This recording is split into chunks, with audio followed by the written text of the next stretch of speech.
Sud Radio. Le petit déjeuner politique. 7h46, petit déjeuner politique. Ce matin, Valérie Rabault, qui est députée du Tarn-et-Garonne et présidente du groupe socialiste à l'Assemblée nationale. Bonjour Valérie Rabault. Bonjour. Emmanuel Macron va s'exprimer dimanche soir à 20h. Quelles sont les annonces prioritaires que vous attendez ? Je ne vais pas parler pour lui, je n'ai pas l'habitude de commenter avant qu'il s'exprime. Non, mais qu'est-ce que...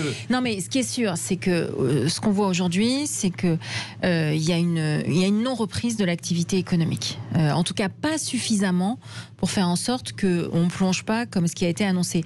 Je vais vous donner deux chiffres. Alors, je sais que les chiffres, surtout à 7h46 le matin, quand même, c'est pas... vous êtes une spécialiste en plus des chiffres du budget. Une baisse de 11% de l'activité, ça veut dire qu'il y a 250 milliards. Mais c'est monstrueux. En moins d'activité pour 2020 par rapport à 2019. Alors vous allez me dire, si tout le monde est dans le même cas, bon, mais c'est pas le cas. Ouais. C'est pas le cas. La semaine dernière, la Commission européenne a dit où est-ce que le commerce de détail, c'est-à-dire quand on va chez des petits commerçants, quand on va même au restaurant, a chuté le plus. Sur les 27 pays, c'est la France où ce commerce a le plus chuté pendant la période, de moins 30%. Moins 30%, mais c'est énorme. Donc je pense qu'effectivement, il va... Enfin, j'en sais rien d'ailleurs, je ne veux pas dire je pense, parce que je ne sais pas. Non, mais vous attendez en fait une accélération du déconfinement. Cette question-là, elle doit être posée, et moi je l'ai déjà posée au Premier ministre à l'Assemblée nationale. Aujourd'hui, le gouvernement fait des plans sectoriels. Ce qu'il faut, c'est une vision d'ensemble. Parce que si vous réparez, vous savez, c'est comme si vous faites des réparations chez vous. Si vous réparez un petit bout de maison et si vous n'avez pas une vue d'ensemble, il y a des moments donnés, ça ne fonctionne pas. Donc ça, je pense que c'est un point important. Le deuxième sujet, c'est l'école. Évidemment, les parents d'élèves se posent la question, quand vous allez une journée par semaine, votre enfant ne peut aller qu'une journée par semaine à l'école, ça pose des questions, c'est évident. Donc je ne sais pas ce qu'il va dire là-dessus, mais enfin c'est en tout cas, moi c'est les remontées que j'ai, et je pense que c'est important que le président de la République... Et vous sur l'école, alors qu'est-ce que vous souhaiteriez là sur l'école, sachant que on est déjà quand même mi-juin? Là, on ne va pas se mentir, la reprise qui a eu lieu, c'était pour amorcer la rentrée de septembre, pour voir si elle peut se fonctionner, à condition évidemment qu'il n'y ait pas de deuxième vague du coronavirus. Ça, c'est très clair. Mais vous voyez, on dit 15 par classe. Il y a des écoles rurales qui sont très grandes. Donc vous avez de la place dans les classes. D'autres qui sont... Je pense qu'il faut un peu de pragmatisme sur le protocole. On a été trop rigide. Dans un premier temps, il fallait des mesures. Voilà, c'est ça. Mais c'était normal. Mais on n'a pas su s'adapter. Alors finalement, il y a une mauvaise gestion du déconfinement. Non. Moi, je dis pas ça. Je dis parce que... si, un peu. Non, mais non. Vous me faites dire ce que je ne dis pas. Je dis juste qu'il y a un moment donné, on sait très bien que ça doit être évolutif. Que vous pouvez pas aller dans les terrasses des restaurants ou dans les restaurants et dire que vous avez même dans des grandes classes pas plus de 15 élèves. Enfin, je pense qu'il faut un peu de pragmatisme là-dessus. Oui, donc vous souhaitez quand même qu'il y ait une accélération, quoi. Je dis que alors ça c'est le deuxième volet. Et le troisième volet qui est très important, on voit que l'économie française repose beaucoup sur notre capacité à consommer. Bon, alors après on peut le regretter ou pas, mais enfin en tout cas c'est un fait. Si cette consommation ne fonctionne pas, l'économie ne repart pas. Donc nous avons fait un plan de rebond. On a appelé ça un plan de rebond qu'on a présenté mardi dernier. Il faut qu'il y ait au moins deux axes, c'est-à-dire un soutien pour les vacances, un soutien pour le tourisme, la filière tourisme. On a proposé un chèque entre 300 et 700 euros. Et puis un véritable, ce qu'on a appelé la prime climat, qui est de dire, alors je vous en avais déjà parlé ici, non mais parce que on garde un peu de suite dans les idées là-dessus, c'est de dire, on a 7 millions de passoires thermiques. Il y a des subventions qui existent, certes, mais si vous ne pouvez pas payer les 70% du montant restant, vous ne faites rien. Donc là, l'idée de se dire, on maintient les subventions, on fait ce qu'on appelle une avance remboursable, et ça c'est gagnant-gagnant. Gagnant socialement, vous faites baisser la facture énergétique des ménages, gagnant économiquement, vous relancez le bâtiment, et gagnant enfin écologiquement parce que vous baissez les émissions de CO2. Le confinement a montré qu'il y avait une baisse des émissions de CO2, mais pas du tout de l'ampleur qui aurait pu être attendue par rapport à la baisse de l'activité. Tout simplement pourquoi ? Parce que le gros du gros des émissions de CO2, c'est le logement. Tant qu'on ne s'attaque pas à ce problème, on ne baissera pas drastiquement les émissions de CO2. Donc là, on est un peu en retard dans les annonces, alors venant de Bercy, justement sur le plan de relance. Il n'y a aucune annonce. On met de l'argent sur la table. J'ai pas dit qu'on mettait pas de l'argent sur la table, on met de l'argent sur la table avec des plans sectoriels. Sur ce qui est véritablement la consommation, la relance, c'est un moteur. Vous pouvez être d'accord ou pas, mais c'est un moteur de notre économie. Si celui-là, vous le laissez éteint, eh bien, on ne redressera pas la barre économiquement et socialement. Avec l'argent qui est mis sur la table là, dans les différents plans de relance sectorielle, qui va payer ensuite? Vous, la spécialiste du budget, ce sera des impôts, des TVA, une contribution exceptionnelle? Pourquoi on n'imagine pas une contribution exceptionnelle de tout le monde, y compris des gens qui ont des emplois garantis, par exemple, quoi? À ce stade, le gouvernement a décidé de tout faire reposer sur la dette. C'est-à-dire, on verra plus tard. Bon, moi, j'y suis pas favorable. J'ai demandé il y a déjà 2 mois, donc je vais le refaire ici, est-ce qu'on se met tous autour de la table pour faire une réunion, une conférence du financement de cette reprise économique. Donc vous proposez, enfin vous évoquez la piste d'une contribution qui pourrait être pour tout le monde, notamment ceux qui ont des emprunts garantis. Tout peut être mis sur la table. Donc vous réclamez une grande conférence du financement. Mais oui, on ne peut pas tout faire reposer sur la dette. C'est pas possible. Et puis nous réclamons depuis le départ qui est le retour de l'impôt de solidarité sur la fortune. Il est évident qu'il faut qu'il y ait une contribution des revenus les plus importants. Enfin, en tout cas, pour nous, ça fait pas de mystère. Le gouvernement a fait le choix de tout faire reposer sur la dette. C'est un pari très risqué. Bon, bah écoutez, et en tout cas pour l'instant, c'est un pari très risqué parce qu'il faut que vous soyez sûr qu'il y a des gens pour vous prêter. Et il vous aura pas échappé qu'au mois d'avril, l'ACOS, une journée, n'a pas trouvé de personne pour les prêter. Donc c'est toujours dangereux de se mettre dans la main des autres. Sur l'actualité aussi des rassemblements autour des violences policières et du racisme en ce moment, est-ce que vous soutenez, vous, ces rassemblements qui sont interdits mais autorisés? Oui, c'est comme vous le dites, ils sont interdits et autorisés. Moi, je pense qu'on est en train d'importer en France un débat qui est très violent et très douloureux aux États-Unis. On n'a pas la même histoire que les États-Unis, ça c'est sûr. Et que je suis gênée avec ça.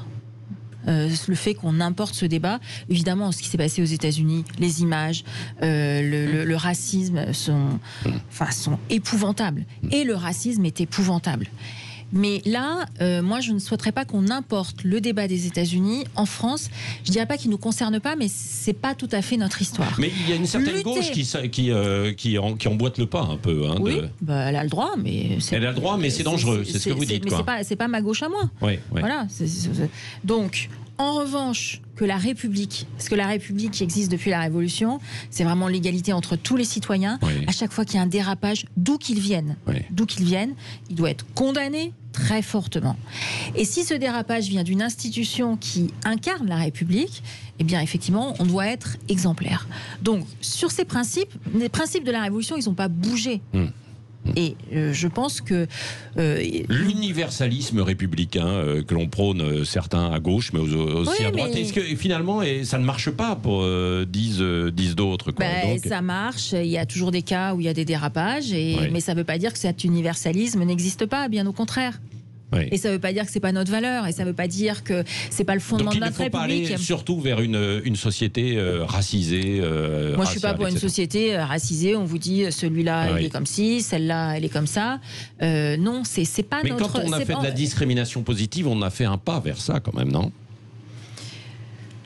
C'est pas de la discrimination positive. On a dit quand on dit qu'on veut faire des CV anonymes.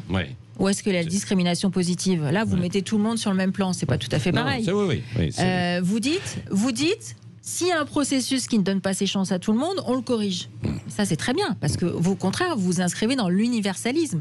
Par contre, si vous dites, chez Sud Radio, je veux embaucher un tel sur des critères qui seraient autres que des critères de compétences, qui seraient des critères de je sais pas quoi d'ailleurs, de couleur de peau, je sais pas quoi, là, on passe dans autre chose. Vous avez réclamé justement une commission d'enquête sur les violences policières. Non, c'est pas ce qu'on a dit. C'est une commission qui est de dire, enfin, en tout cas, c'est celle que j'ai cru comprendre quand même, oui, non, mais c'est ce qui est peut-être un raccourci, c'est de dire, c'est une commission qui vise à faire un bilan sur toutes les formes de racisme et voir si les réponses y sont apportées. C'est un tout petit peu différent quand même concernant les violences policières, quoi. Hein. Mais moi, j'utilise pas le terme de violence policière. Voilà. Je dis qu'il y a des cas, comme dans toute société, comme dans toute institution, qui doivent être corrigés. En revanche, quand une institution représente l'ordre républicain, évidemment, elle est mise sous le feu des projecteurs.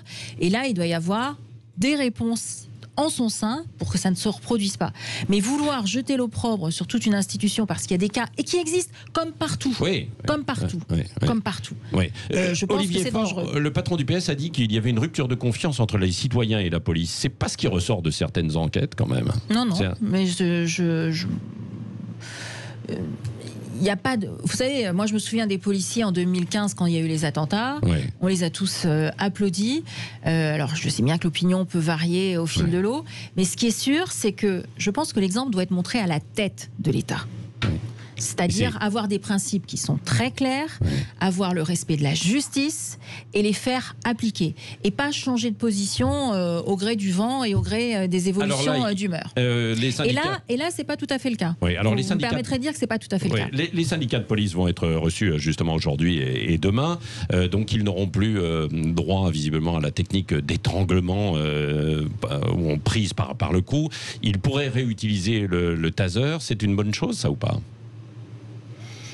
Moi, ce que je sais, c'est que ce qui semblerait, en tout cas, peut-être le plus efficace, c'est ce que d'ailleurs certains policiers demandent, c'est les caméras piétons qui existent, qui sont déjà utilisées par certains. Je pense qu'à ce stade, elles n'ont pas été généralisées pour des histoires de coûts. Je pense que c'est ça le principal principe. Après, on appuie ou pas sur le bouton aussi pour les mettre en marche. Oui, non, mais dans ce cas, on définit des règles que chacun peut appliquer. Donc, peut-être faire un bilan là-dessus de ce qui a été déjà mis en œuvre, voir comment les policiers le vivent, comment les citoyens le vivent, et je pense que ce serait déjà un premier pas. Oui. Question aussi, Valérie Rabault, avec Cécile de Minibus. Oui, moi, je vais revenir sur les professeurs décrocheurs dont on parle. On parle de 40 000 personnes qui sont pointées du doigt aujourd'hui. Le ministre de l'Éducation nationale, Jean-Michel Blanquer, a dit qu'il allait sanctionner ces gens. Est-ce qu'il faut les sanctionner ? Non, mais le ministre de l'Éducation nationale est quand même responsable de cette situation. Quand il dit... le président de la République aussi, quand il dit l'école n'est plus obligatoire, on revient si on veut, à la fin des fins, c'est un peu... Mon expression est trop forte et je sais que vous allez la reprendre, mais il ne faut pas que ce soit open bar. Donc c'est quand même ceux qui ont fixé les règles au départ, c'est quand même et le président de la République et le ministre de l'Éducation nationale. Donc qu'il revoie, qu'il reprécise le fonctionnement, ça c'est le premier sujet. Deuxième sujet, les professeurs ont quand même dû se débrouiller avec des moyens informatiques qui ne fonctionnaient pas toujours, des connexions qui ne fonctionnaient pas toujours. Certains ont fait le système D, comme tout le monde, via Zoom, WhatsApp, etc. Mais c'est pas tout à fait, c'est peut-être le rôle de l'institution. Donc on ne sanctionne pas par ailleurs les décrocheurs, de donner les moyens aux professeurs de pouvoir exercer. Donc après, sur les cas qui existent, il faut qu'ils regardent. Mais est-ce qu'ils n'avaient pas une responsabilité justement de s'engager un peu plus, même si les choses étaient compliquées à gérer ? Mais il y en a beaucoup qui se sont engagés. Parce que quand vous voyez que l'éducation nationale, c'est près de 1 million de fonctionnaires. Donc là, vous me parlez de 40 000. Donc on est quand même sur on est à 2,5, 4%. Donc c'est quand même pas tout à fait la majorité des professeurs. Donc ce que je dis, c'est que le ministre, je l'invite à fixer des règles claires, à donner des outils qui fonctionnent. Et puis, il a tout loisir, s'il le souhaite, d'évaluer les situations individuelles. Mais vouloir jeter l'opprobre en disant il y a 40 000, alors qu'on n'est pas du tout dans cet ordre de grandeur-là sur celles et ceux qui se sont mobilisés, je trouve que c'est pas très correct. Merci Valérie Rabault, présidente du groupe socialiste à l'Assemblée nationale, était l'invitée ce matin de Sud Radio. Et dans un instant, on verra si le coronavirus circule encore. C'est dans un instant, il est 7h59.